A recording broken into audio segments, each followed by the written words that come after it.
Hello everyone and welcome back to Let's Play Metroid Other M. In the last part, the Ridley stuff. And now, you guys ever play Metal Gear? You know how long those cutscenes can get?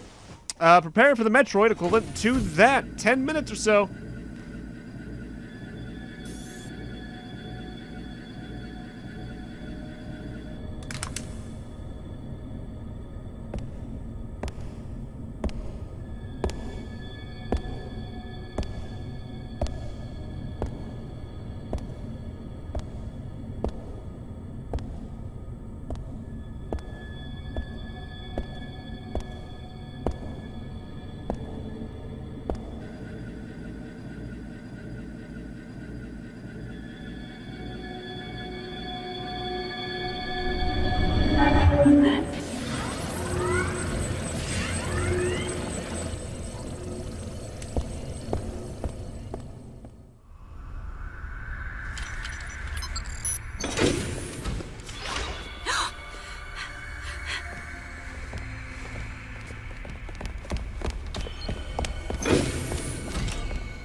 I'm not a member of the Galactic Federation.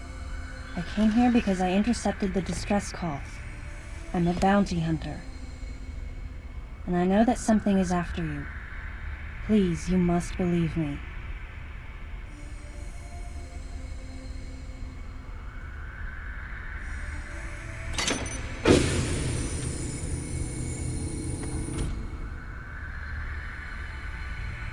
Thank you. I'm Samus Aran. What's your name?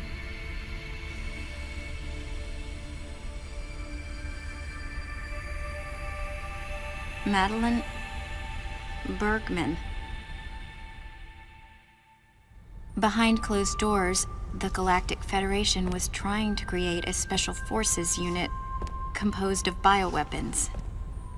In order to make it happen, they were attempting to create an organization modeled after the space pirates, with the Zebesians at the center. But because of a certain presence, the life forms became ferocious. We were no longer able to control them. By a certain presence, she must have meant Ridley. So you sent out the distress signal, even though it endangered your life? I had to. I felt there was a real danger here, that if left as is, the Zebesians would continue to evolve and resurrect as real space pirates. If that danger was real, then the risk of withholding information to protect herself was too great, clearly. And yet, wasn't she the one who set the facility's system to self-destruct? In silence, I praised her courage and sense of responsibility. At the same time, her argument had some holes. Say that the Zebesians, under Ridley's influence, became super aggressive. Would that really lead to the resurrection of the space pirates? Without a malicious force to lead them down that path, wouldn't they continue to merely follow their instincts, ultimately becoming no more than a swarm of feral creatures? Regardless, it was clear that the Galactic Federation was ready to consign their enormous mistake to oblivion. And that's why they sent a deleter. And as for Madeline and others who knew the secret? But wait, there was another inconsistency in her story. Why go to such lengths at all? With just a small flexing of the Galactic Federation's military force, they should have been able to destroy a facility of this scope with ease. So why didn't they?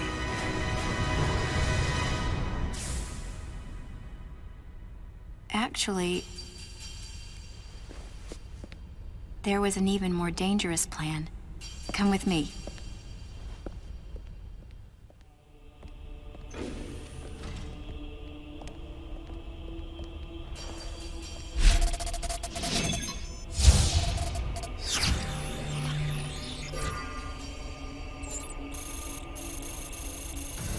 What? That's not possible.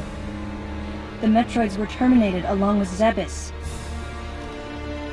Yes, And the last of them, the baby, met its end above my head.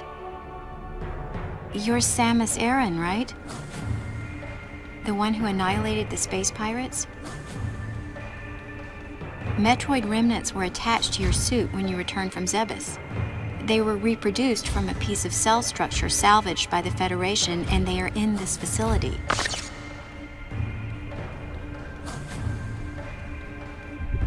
I gave your suit a polish so you'd be at least somewhat presentable. Told you he's an asshole. And Ridley in the same way. At first, no one thought that the creature was Ridley. They didn't think it had potential as a bioweapon at all. They raised it like a pet, calling it Little Birdie. Until one day, it attacked one of the researchers and got away. Ridley had played dead and lured the scientist into his cage. What was left? It was a horrible sight. But in order to control Metroids, you need Mother Brain's telepathy. You don't. You didn't recreate a Mother Brain clone, did you? It's artificial intelligence. We developed an AI program that would reproduce Mother Brain's thought processes. That couldn't backfire at all. We called it MB. But it was just a program. It wasn't the Mother herself. MB evolved as it communicated with the Metroids. It appears as though it began to become self-aware, much like the original Mother Brain. It's really quite remarkable. That's when it became clear to me just why Madeline was so afraid of the space pirate's resurrection. It wasn't that her story had holes in it. Through the holes were glimpses of the danger that was right before her eyes. If everything she said was true, where are the Metroids and MB? They're in an area called Sector 0. It's a unit that doesn't appear in any of our map data. It's a place like Turian, where we propagate and raise Metroids. I began to see what the worst-case scenario would look like. Endless The reboots. ultimate weapon, the Metroid, would be mass-produced, and as soon as an AI that could control them was developed, the plan to create a special forces unit modeled after the space pirates was replaced. But as the AI called MB spun out of control, the facility became a place much like the planet Zebes. If the situation were left alone, galactic society would be put in peril. Even the ringleaders of the operation wanted to avoid that, but they still wanted the Metroids. And that's why they decided to capture the Metroids contained in Sector 0 and delete the rest of the facility, including the space pirates, Ridley, and everyone who knew the secret. But before the ringleaders could act, Adam appeared. Adam might have known or suspected the truth about the facility from the beginning. Regardless, since the ringleaders were members of the Galactic Federation, they could no longer act recklessly. And so a deleter was installed as a member of Adam's team to destroy evidence and plan each subsequent move. But having me added on as a member must have disrupted the Galactic Federation's plans. Madeline, thanks for telling me all this. I've got to destroy the Metroids and MB in Sector 0. You have to remain hidden.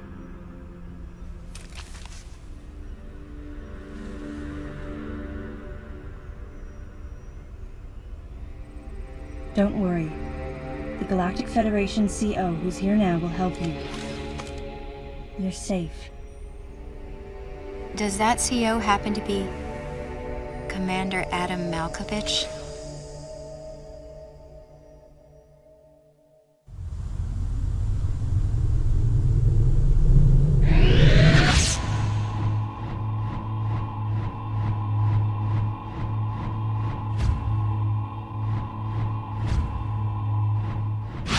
The real leader of this operation is Commander Malkovich. I can't believe that he's here.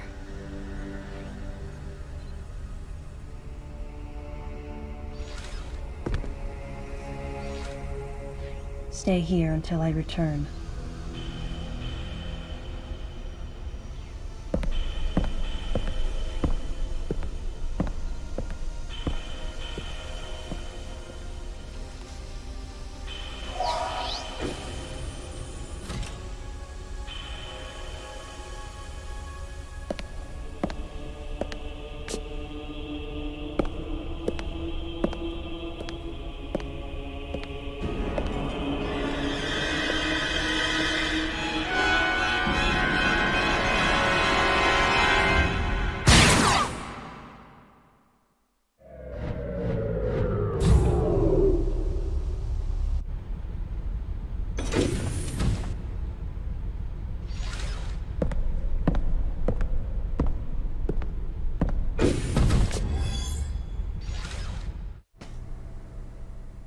And on to Sector 0 we go. But still, that was a hearty plot dump, huh?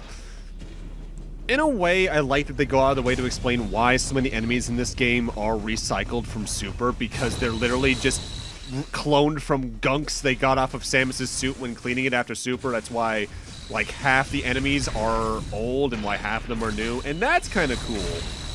On the other hand, though, it feels like a real sloppy way for them to bring Metroids and